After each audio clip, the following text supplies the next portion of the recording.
Canada के लिए visa सेवा बंद होने से काफ़ी लोगों को परेशानियां हो रही थी, लेकिन बुधवार को अच्छी खबर आई। कनाडा के लिए वीज़ा सेवा बहाल हो गई। भारत विदेश मंत्रालय ने इसकी जानकारी दी। 4 श्रेणियों में वीज़ा सेवा बहाल की गई है। कई आवेदन मिलने के बाद विदेश मंत्रालय ने यह वीज़ा सेवा बहाल की। भारत कनाडा के खराब रिश्तों का असर आम लोगों पर पड़ रहा है। अब तक वीज़ा बंद होने से दोनों देशों के लोग परेशान दिख रहे हैं।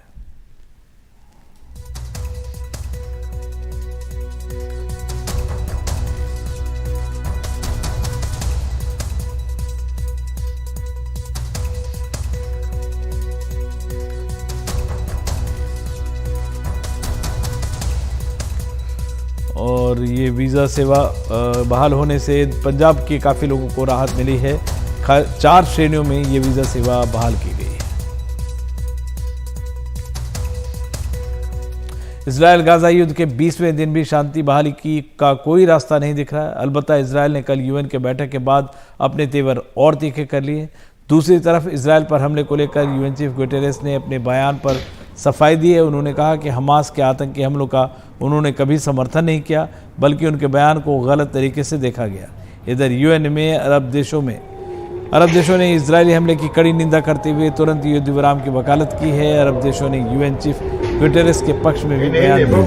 युद्ध के बीच गाजा में हालात लगातार बिगड़ते जा रहे हैं। यूएन की एजेंसियां और डब्ल्यूएचओ ने कहा है कि अगर ईंधन और मानवीय मदद गाजा तक नहीं पहुंचती है तो अस्पताल में भर्ती नवजातों को बचाना मुश्किल हो जाएगा और हालात नहीं सुधरे तो अगले कुछ घंटे में गाजा में काम कर रही यूएन की एजेंसियों को बंद करना होगा।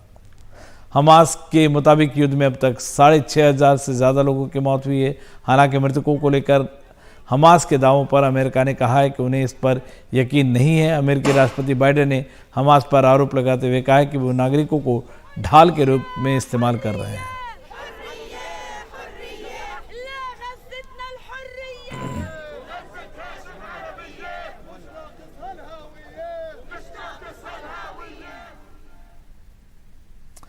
इजराइल पर हमास का हमला अकारण नहीं हुआ। संयुक्त राष्ट्र के महासचिव एंटोनियो गुटेरेस के इस बयान के बाद इजराइल ने उनके इस्तीफे की मांग की। दूसरी तरफ अंतर्राष्ट्रीय एड एजेंसियों के मुताबिक बिजली तेल ना होने के कारण गाजा में अस्पताल का काम ठप हो सकता है। गाजा पट्टी पर इजरायली बमबारी लगातार जारी है, लेकिन इजराइल हमास युद्ध के बीच संयुक्त राष्ट्र महासचिव एंटोनियो गुटेरेस के एक बयान ने तूफान खड़ा कर दिया है। उन्होंने कहा कि 7 अक्टूबर को गाजा से लगे इजरायली शहरों में हमास की ओर से कत्लेआम अकारण नहीं हुआ। इस बयान पर बिफरा इजराइल अब उनसे इस्तीफा मांग रहा है। ये भी समझने की जरूरत है कि हमास का हमला बेवजह नहीं हुआ। फिलिस्तीन के लोग 56 सालों से कब्जा झेल रहे हैं। उन्होंने अपनी जमीन पर यहूदी बस्तियों को बसते और हिंसा देखी है। उनकी अर्थव्यवस्था ने दम तोड़ा है। लोग बेघर हुए हैं, उनके घर टूटे हैं। उनकी समस्याओं के राजनीतिक समाधान की उम्मीद खत्म हुई है। लेकिन फिलिस्तीन के लोगों की तकलीफ की वजह से हमास के हमले को न्यायोचित नहीं ठहराया जा सकता है। न ही हमास के हमले की वजह से फिलिस्तीनियों को सामूहिक तौर पर सजा दी जा सकती है। संयुक्त राष्ट्र महासचिव पीड़ित पर ही आरोप लगा रहे हैं। वो इजराइल पर आरोप लगा रहे हैं। ये खूनी हिंसा थोपने की कोशिश है। महासचिव को तुरंत अपना पद छोड़ देना चाहिए। उन्हें तुरंत माफी मांगनी चाहिए। बिना इसके यूएन की इस इमारत का कोई मतलब नहीं है। हमास का दावा है कि सोमवार को इजरायली हवाई हमले में 700 फिलिस्तीनी मारे गए। अंतर्राष्ट्रीय एड एजेंसियों का कहना है कि बुधवार तक तेल गाजा नहीं पहुंचा तो अस्पतालों तक का काम बंद हो जाएगा। लेकिन गाजा से इजराइल पर रॉकेट हमले और उत्तर इजराइल में हिजबुल्लाह के हमले लगातार जारी हैं। इजराइल का आरोप है कि इस सब के पीछे ईरान है। मिडिल ईस्ट में अमेरिका के कुछ मिलिट्री बेस पर भी रॉकेट हमले हुए। सीरिया से इजराइल पर रॉकेट छोड़े गए और इजराइल के जवाबी हमले में 11 सीरियाई सैनिक मारे गए। खतरा पूरे क्षेत्र में युद्ध के फैलने की है, लेकिन कोशिशें हो रही हैं कि युद्ध फैले नहीं। फ्रांस के राष्ट्रपति इमैनुअल मैक्रों ने हमास के खिलाफ अंतर्राष्ट्रीय गठबंधन की जरूरत बताई है। अमेरिका ईरान के साथ लड़ाई नहीं चाहता। हम नहीं चाहते कि ये युद्ध फैले, लेकिन अगर ईरान या उसकी कठपुतलियों ने कहीं भी अमेरिकी सेना पर हमला किया तो उसे ये समझने में कोई गलती नहीं करनी चाहिए कि हम अपने लोगों की सुरक्षा करेंगे। हम अपनी सुरक्षा को तेजी से और निर्णायक तरीके से सुनिश्चित करेंगे। Dans l'action et dans l'intention.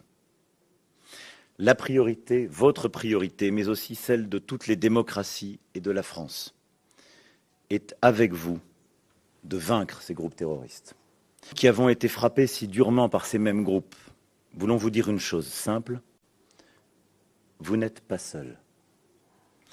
C'est pourquoi la France est prête à ce que la coalition internationale contre Daesh, dans le cadre de laquelle nous sommes engagés pour notre opération en Irak et en Syrie, puisse lutter aussi contre le Hamas. Je propose à nos partenaires internationaux युद्ध भड़कने की हालत में America, Israel और Lebanon समेत middle east के देशों से अपने नागरिकों को निकालने के लिए व्यापक योजना बना रहा है। इस सब के बीच 200 से ज्यादा इजरायली और कई और देशों के नागरिक अब भी गाजा में हमास के बंधक हैं। इनमें 30 के करीब बच्चे और कई बुजुर्ग हैं। 50 विदेशी बंधकों को छोड़ने के एवज में हमास ने तेल की मांग रखी है, लेकिन इजराइल ने इससे साफ इनकार कर दिया है। इजरायली सेना ने सैटेलाइट इमेज जारी कर हमास के तेल भंडार को दिखाने की कोशिश की है। हालांकि ये भी सच है कि गाजा की आम जनता का जीवन ईंधन के बिना दुश्वार हो रहा है। दिल्ली से उमाशंकर सिंह के साथ कादम्बिनी शर्मा, एनडीटीवी इंडिया।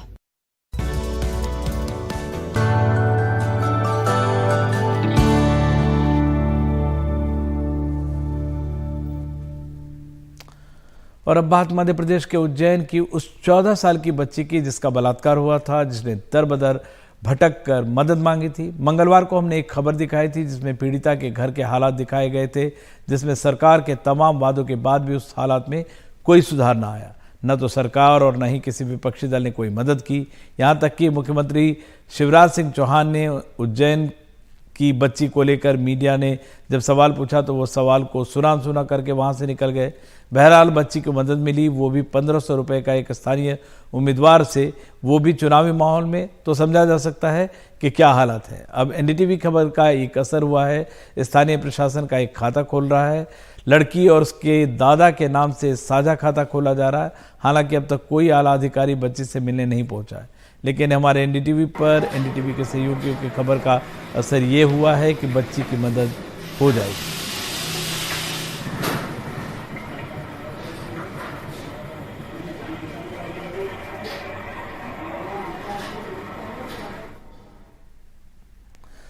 पंजाब को वैसे तो देश का अन्नदाता कहा जाता है, लेकिन हर साल अक्टूबर नवंबर के महीने में पंजाब के किसानों पर तब तोहमत लगनी शुरू हो जाती है जब वो पराली जलाते हैं। लेकिन अब पराली जलाने के नहीं, कमाने के काम आ रही है। एक तरफ समस्या से निजात मिल रही है तो दूसरी तरफ कमाई और रोजगार का जरिया भी बन रहे हैं। देखते हैं पंजाब के मलेरकोटला से ये खास रिपोर्ट।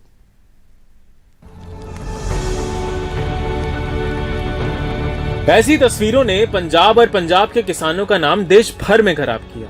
किसानों की मजबूरी या आदत, धान की फसल काटने के बाद खेत को गेहूं की फसल के लिए तैयार करने के लिए पराली में आग लगा दिया करते थे और देश भर में संदेश जाता था कि दिल्ली एनसीआर में जहरीली आबो हवा का एक कारण पराली का धुआं है। लेकिन अब लोग इस समस्या का समाधान कर रहे हैं। मलेरकोटला के गुरप्रीत सिंह और सुखविंदर सिंह ने बीते साल पराली का कारोबार करके 15 लाख रुपए कमाए। गुरप्रीत सिंह ने एक इंपोर्टेड बेलर मशीन खरीदी जो पराली काटकर उसे इकट्ठा करके उसके ब्लॉक बनाती है। उन्होंने मलेरकोटला और आसपास के गांवों से करीब 800 एकड़ खेतों से पराली निकाली और कंप्रेस्ड बायोगैस बनाने वाली कंपनी को बेची। किसानों का खेत मुफ्त में ही पराली मुक्त हो गया तो दूसरी तरफ कंप्रेस्ड बायोगैस भी मिली। हम किसानों से कोई पैसा नहीं लेते, कुछ नहीं लेते। जब किसान ने आग लगानी होती है तब हमको किसान फ़ोन कर देते हैं। जब पराली का काट के तैयार हो जाती है हम उनसे कोई चार्ज नहीं लेते। हम इनकी गठें बनाकर हम इनको साथ में नाल लेकर खेत बेला कर देते हैं। इससे बहुत मिल में तो कई एक दो मिल तो ऐसी हैं जो स्टीम बनाती हैं। इससे स्टीम से कुछ फैक्ट्री चलती हैं और इसमें जो जहाँ जिस प्लांट को ज़्यादा मेन हम देते हैं पराली, वहाँ आरएनजी गैस बनती है। सीबीजी जो गाड़ी में डलती है, कन्वर्ट होकर जाती है, सीधी नहीं बनती, गैसेस में कन्वर्ट होकर जाती है। दरअसल गुरप्रीत और सुखविंदर दूसरे आम नौजवानों की तरह विदेश जाने का सपना देखते थे, लेकिन फिर देश में ही कुछ नया करने की सोची। उनकी मेहनत से किसानों को तो पराली की समस्या से निजात मिल ही रही है, बल्कि इनकी कमाई भी हो रही है। ये लोग तकरीबन 70 लोगों को रोजगार भी दे रहे हैं। हम तो 3 साल से पराली की गाठी बनाते हैं, पहले आग लगाते थे। 3 साल हो गया, अब आग नहीं लगा रहे हैं। तो फायदा कितना देखते हो आपके खेतों का? तो बहुत ज़्यादा है, तक कीटनाशक ਜਿਹੜੇ जीरे वही बढ़िया रहते हैं कि मित्र जीरे ते फसल भी ज़्यादा निकलती है। हम कराका चलाते हैं, ये करा वाले ट्रैक्टर, और ये गाठे वाले ट्रैक्टर भी चलाते हैं, मक्की वाला मशीन भी चलाते हैं।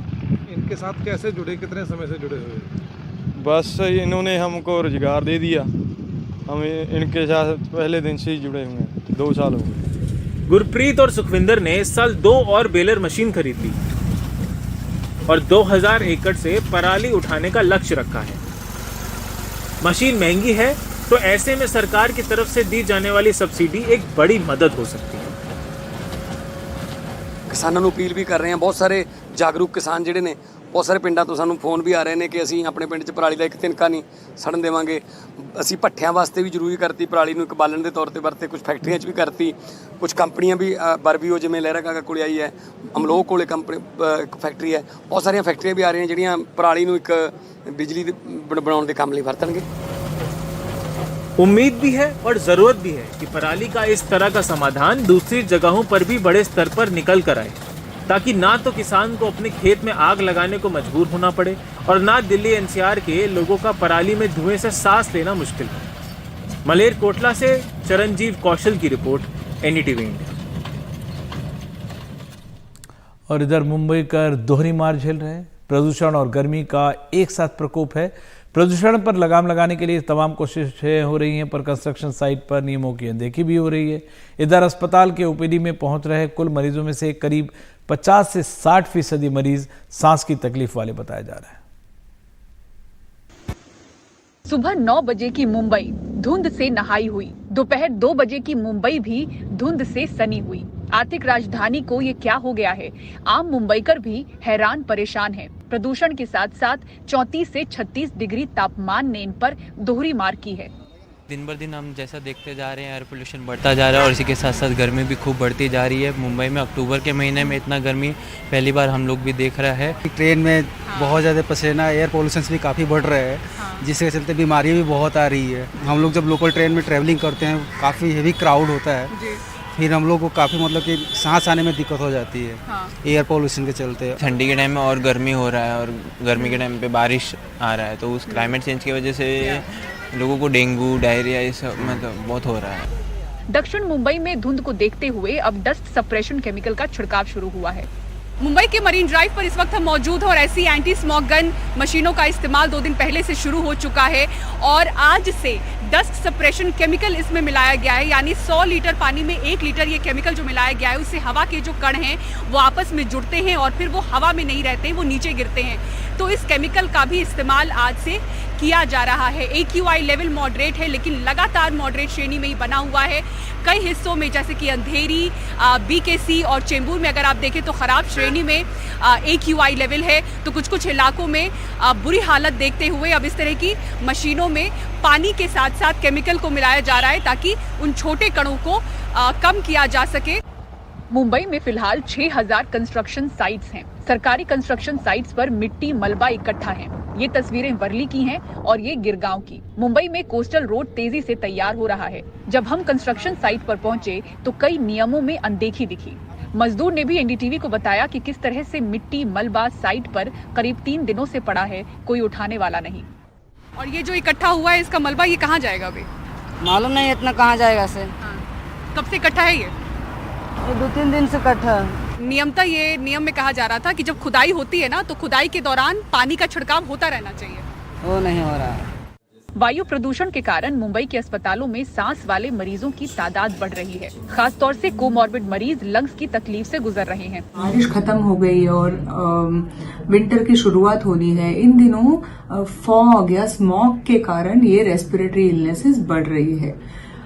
हमारे ओपीडी में ऑन एन एवरेज 50% से ज्यादा पेशेंट यही सिम्टम्स लेके आते हैं। साल एयर पोल्यूशन की मात्रा काफी ज्यादा है और पिछले 3 से 4 महीने में हम हर एक दिन 2 से 3 पेशेंट देख रहे हैं डायबिटीज के मरीज, जिनको लंग प्रॉब्लम हो रहा है या इन्फ्लुएंजा हो रहा है या लंग इन्फेक्शन हो रहा है, और ये मात्रा बढ़ ही रही है इस साल। फेफड़े की दम की तकलीफ की वजह से जो एडमिट हो रहे हैं उनके भी नंबर काफी बढ़ चुके हैं। लगभग 10 से 15% लोग ज्यादा आ रहे हैं इस बार दम की शिकायत की वजह से। औसताना जो हमारे पेशेंट्स आ रहे हैं वो हमारे यंग एज ग्रुप के हैं, जो बच्चों के जो लगभग 8, 9, 10 सालों से लेके 18 से 20 सालों के लगभग के पेशेंट्स हैं। अक्टूबर महीने में ऐसा एक भी दिन नहीं रहा जब हवा अच्छी श्रेणी में मुंबई में रही हो।